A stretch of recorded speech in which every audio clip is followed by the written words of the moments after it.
what are some tips for therapists, mental health professionals, social workers wanting to incorporate yoga into their practice? Well, I would say, again, this would be kind of going back to not being afraid to refer. If you're not trained as a yoga teacher or don't know yoga, then just knowing people to refer to or knowing a place that you want to refer. And just also maybe reminding people of what questions, if they do want to go to a yoga class, what questions they can ask. What is your style? Do you use physical adjustments? What kind of music do you play? You know, so that the person can know what to expect. Because I've talked to a lot of people who, clients and otherwise, that have been to a yoga class and just got something that they weren't expecting, and it was upsetting, or they didn't, you know, for whatever reason. So the more prepared they are, you can kind of talk to them about that. So yeah, I guess I'll leave it there for now. I think it was very helpful for me when I decided I wanted to incorporate yoga into my work, and knowing I couldn't bill insurance for it. Darn it. Not yet. Yeah. But they're working on it. They sure are. Was finding a yoga school where I felt comfortable, and my mentor, my teacher, just happened to be an LCSW. So I chose a school that had faculty that would understand a lot of my questions during the teacher training, and that was very valuable to me. So it would be, you know, it's probably a good idea to do a lot of research on the faculty of the yoga school to see if they'll be able to meet your needs when you have those questions. And I think mine is do it yourself if you're going to use it so that you understand it. And so that's a really important piece, and especially that's why I got into it in the depth that I'm in, because I began with a training, and I began to understand the breath work, and I began to use breath work myself on myself, and then I could use it with people. And then I wasn't satisfied with just that. And so then I decided I had to have more training. So again, it's if you're going to be using it in your work, practice it yourself. I think that's so important.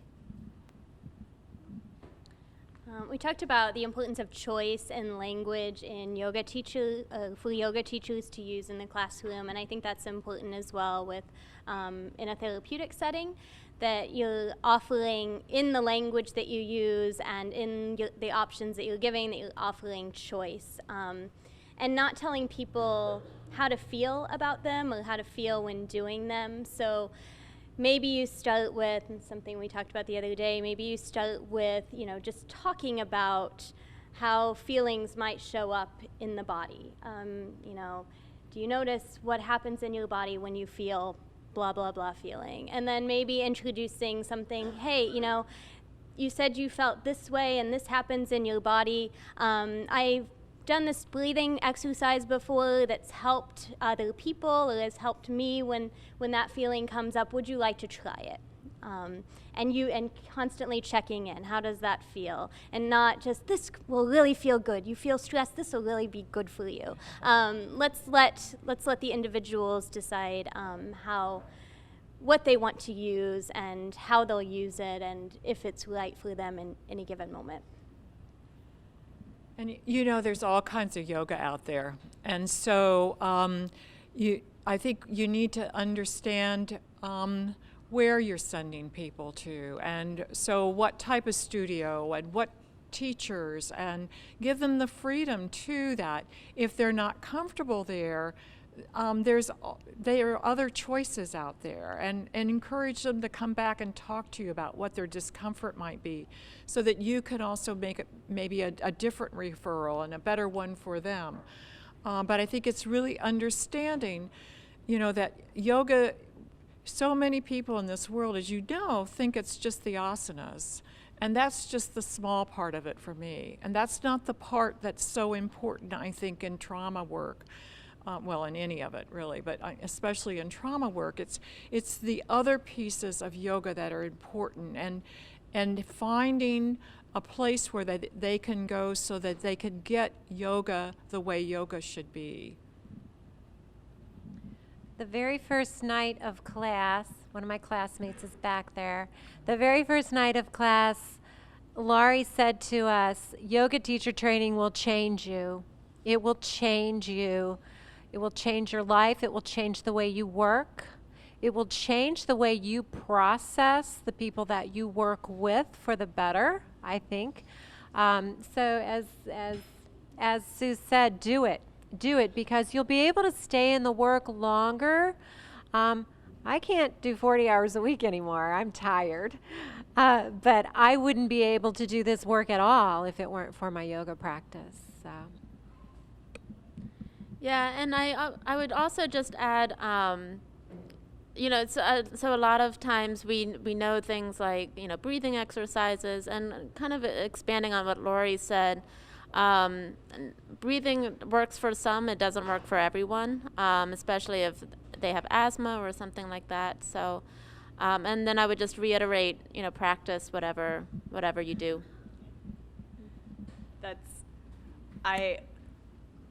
So last year I went to go see a doctor about my anxiety disorder, and they diagnosed me with fibromyalgia because they weren't interested in really having a conversation about what was going on, but they wanted to legitimize the fact that I felt pretty crappy. And I was like, okay, so what are your recommendations? What should I do? And the doctor was like, well, I hear yoga and meditation is really great for that. And I was like, yeah, thanks, doc. It's actually, the yoga stuff is actually what's triggering my anxiety right now. So what else do I do? And he's like, well, I don't know. You know, so it's just like, there are these canned responses of like, yoga and meditation works. Yeah, it does, but if you can't back that up or make a recommendation of what to do if it doesn't work, then, I mean, you're just blowing smoke up skirts, so, or stretchy pants. So, they know me.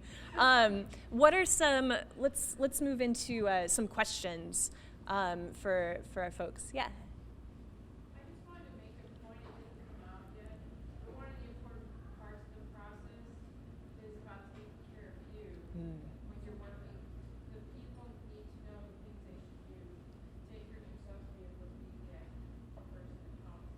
Yeah. Sure. So identifying.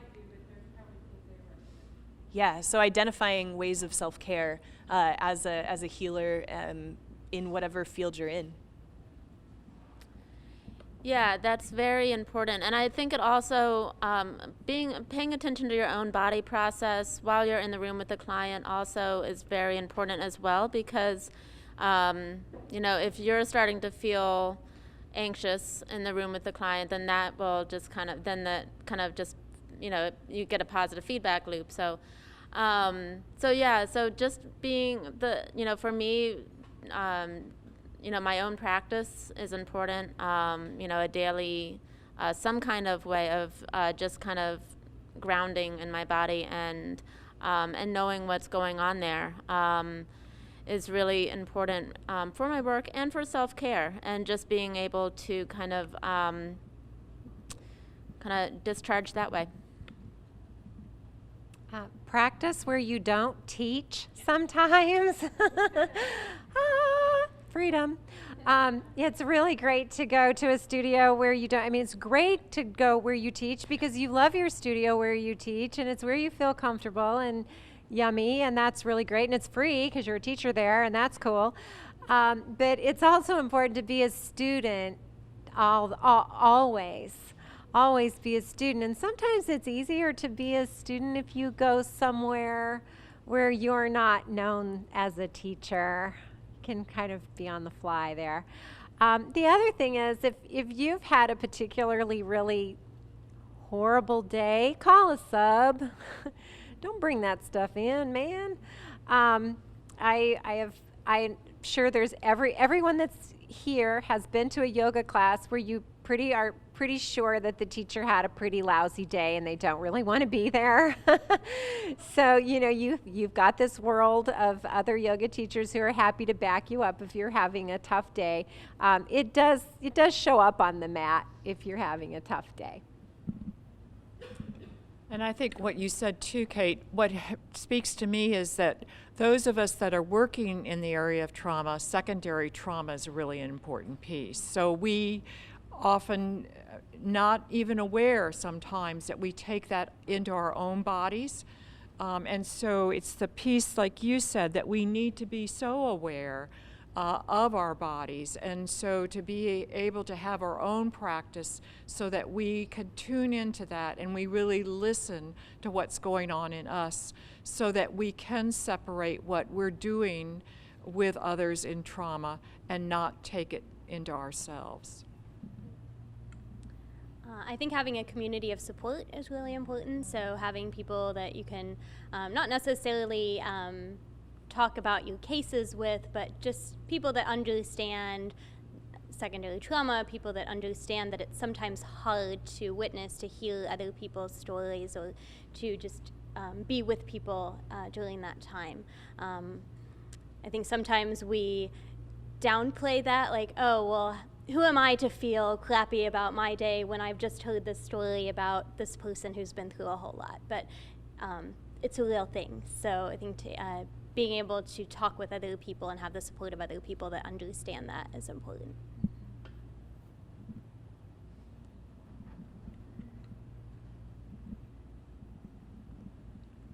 I have a friend who is a yoga teacher and a somatic therapist, and she's a big advocate that every yoga teacher should have an actual therapist.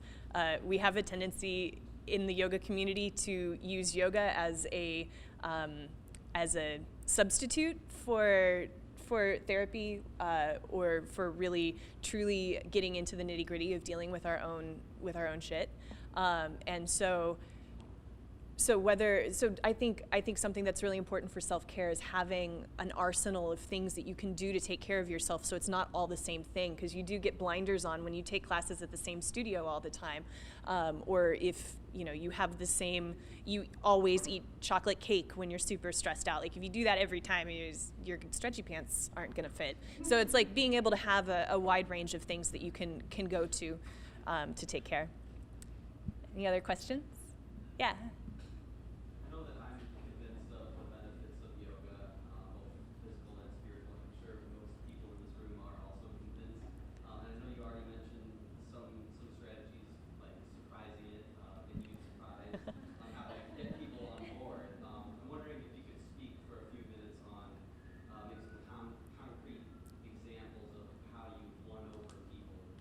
Sure.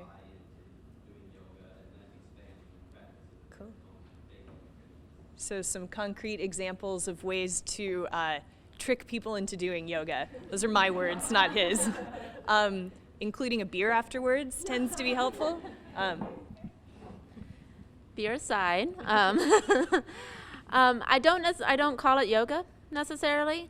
I might invite them to notice what's happening in their body. I actually worked with someone years ago that really had no interest in yoga, but gradually she kind of discovered some stretches on her own that really helped her. And so it's that process of kind of like it's an invitation, to just kind of tune into what's there. Is there something that wants to, is there, they might decide that, doing a certain movement feels good. So it doesn't have to be, and yoga's not for everyone, I always remember that. I tend to draw people that are into yoga because they know I'm a yoga teacher also, but it's not for everyone, and that's okay, so I just think, again, kind of having a diversity of tools in our toolbox. And just gradually an invitation, and sometimes people are not wanting to tune into what's in their body, and then that's where they are. So then I just meet them where they are.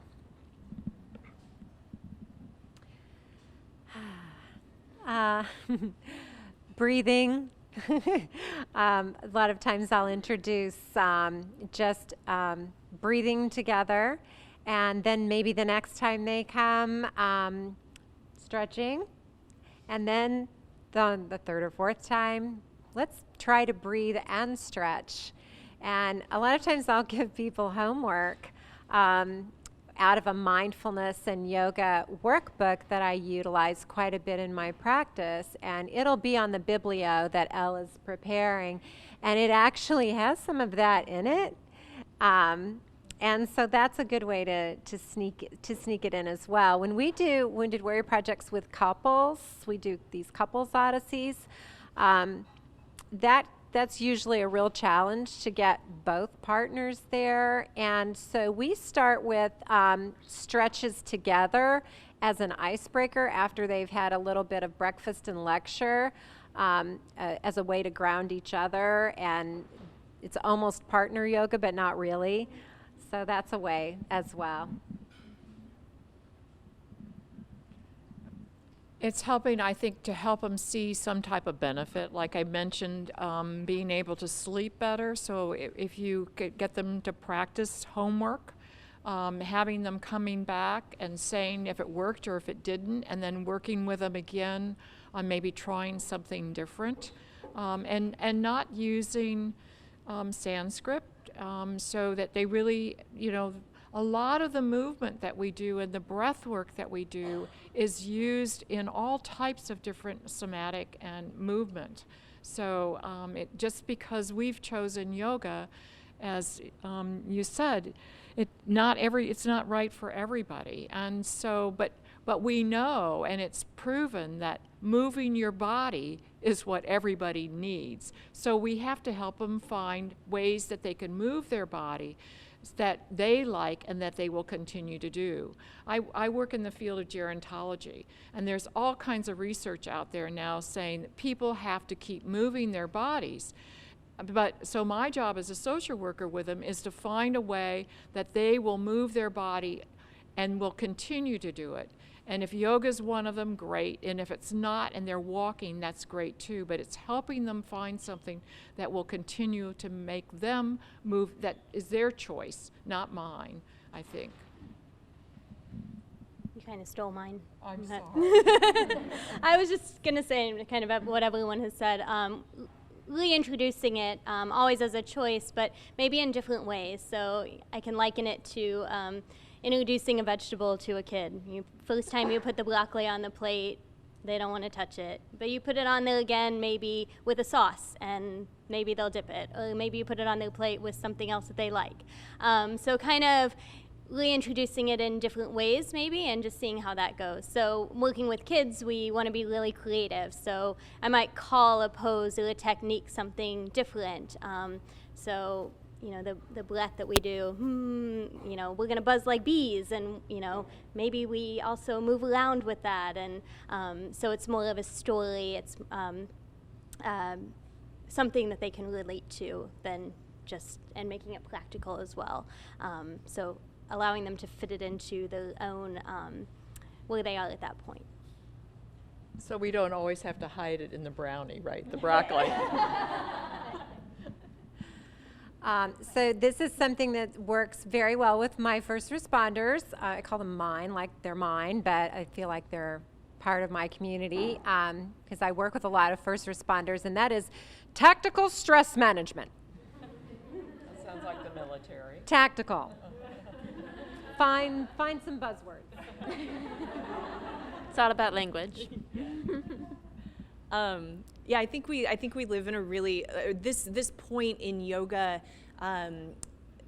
It's so mainstream, and it's been mainstream for so long that there are now long-term studies that have been done by really reputable sources. So we don't have to say anymore like, no, trust me, this totally works, man. Like, we can say like, here's the data to back it up. And sometimes I think being able to speak really intelligently about the data and the statistics, sometimes that's really helpful to come at it from that back way approach.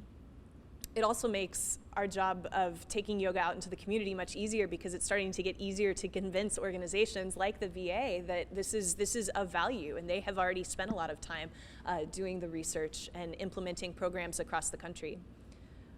Yeah. So we use a lot of metaphors when we're talking about yoga and when we're talking about trauma, because it's a hard thing to talk about.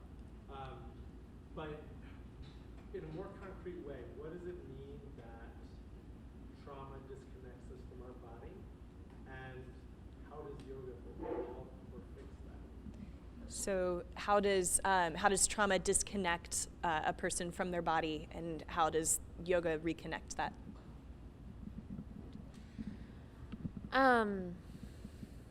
So when someone goes, especially when someone's been through chronic trauma, the body gets frequent messages of what's unsafe, and that's a survival mechanism. So what can happen is when the body's constantly giving these internal threat signals, internal or external, it's kind of a shutdown process kind of comes online, and that's especially if the person feels, we've all heard of the fight, flight, freeze response. So if someone feels like I can't do anything, I can't, if they feel like helpless to resolve the situation, that's when people, the person might shut down and go into freeze. And dissociating and being cut off from the body is a variation of that. And so interoception is the person's ability to be aware of, and this is, anyone can add to this definition, please, but to be aware of the sensory input from within the body in the present moment. And the more, and that the interoceptive pathways, the more someone is able to engage those, the more they're able to be in the present and regulate emotion. And so it helps people to respond more to what's in front of them in the present moment, as they do that in a gradual way. And anyone can add to that. It's a complicated question, I think. So. Well, I think when we reintroduce the body to normalcy after multiple medical procedures, that's one thing that yoga does, is it demedicalizes. People have said to me, I feel like a science experiment. So dropping down into yoga is a way to demedicalize their experience with their own body.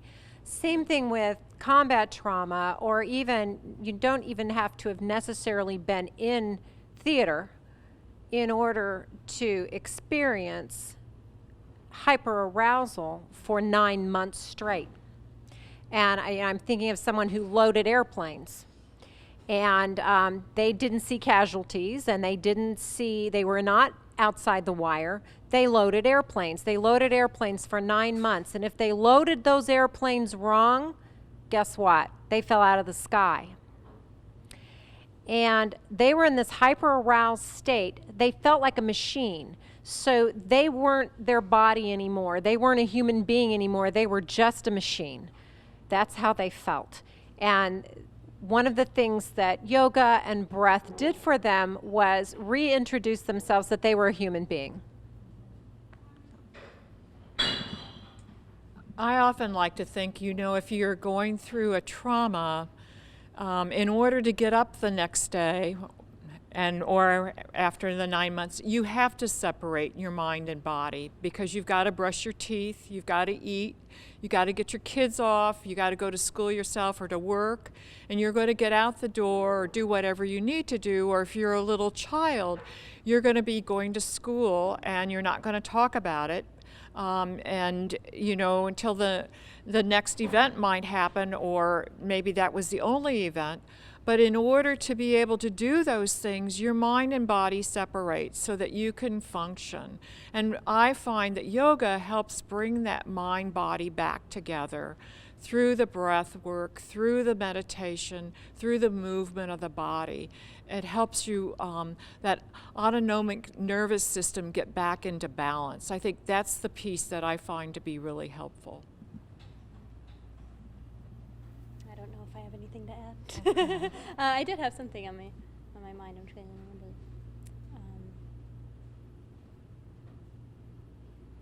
Oh, just that sense of power and control. With trauma, there's a sense of having lost power and control over your body.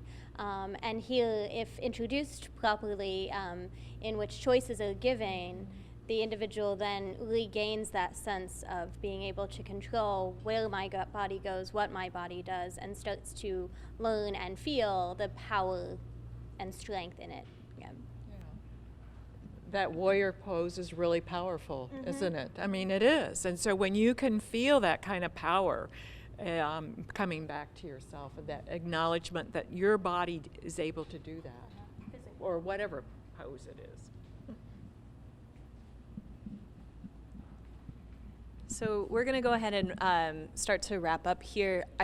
Sue and Lori, do you want to share what it is that you guys have going on next spring? Now that I've just said half of it? I've got to get the right color here. Lori and I have the honor of teaching a 3-credit hour, or we think it's about 25 CEU hours, next spring at St. Louis University during intersession, which is right after graduation, Monday, Tuesday, Wednesday. So it'll be about May the 18th, whatever that Monday is, something 16th, 17th, like that. And then for students, if they want a 3-credit hour, it's a master degree level, but we'll also take undergrads who are juniors and seniors. For 3-credit hours. They then meet on a Thursday. And it's a course of introducing yoga into social work practice. We did a 3 CEU course this last spring, a workshop. We used the chakras, and we afterwards, we liked it. We have fun together. We have fun together. But we also heard that others did too. And so we both looked at each other and said, okay, and we were given permission, and this has been my whole goal, is to get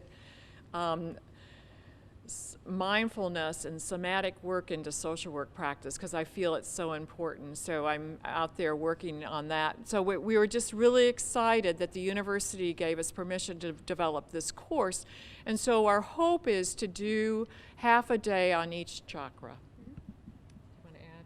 No. Okay, so if you're interested, it's under the CEUs and the course for the intercession in spring at SLU in the School of Social Work. If someone's not a social worker or a social work student, can they come?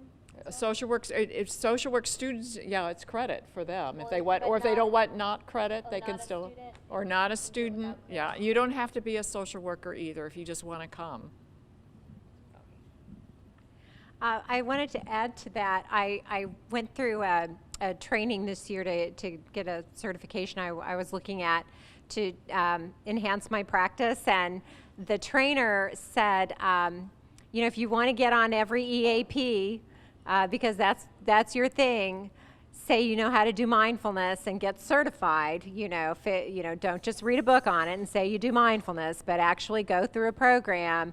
That insurance companies are very, very interested in you if you can teach mindfulness-based practices in your therapy practice. And that also, I've also been polled by Cigna and Magellan this past year. Same thing. They want to know who their therapists are on their panels who have that skill set and have the paperwork to back them up on that skill set. So just...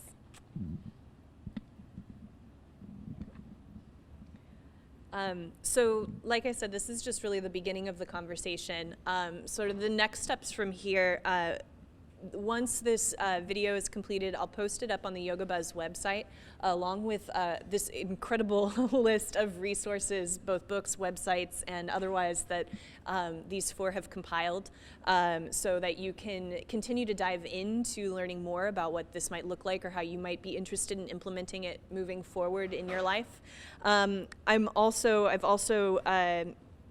got some video interviews that I'll be doing with some different professionals from across the country that I'll be posting over time on our website as well, to just, again, continue the conversation within St. Louis, to introduce others from outside of St. Louis to some of the really great things that are happening within our city too, to try to create some positive ignition and deep healing as well. So as far as Yoga Buzz goes, our goal is to continue to be able to offer this sort of education outward. So stay tuned as far as weekend workshops and things like that. I don't have anything planned yet, but there'll be things.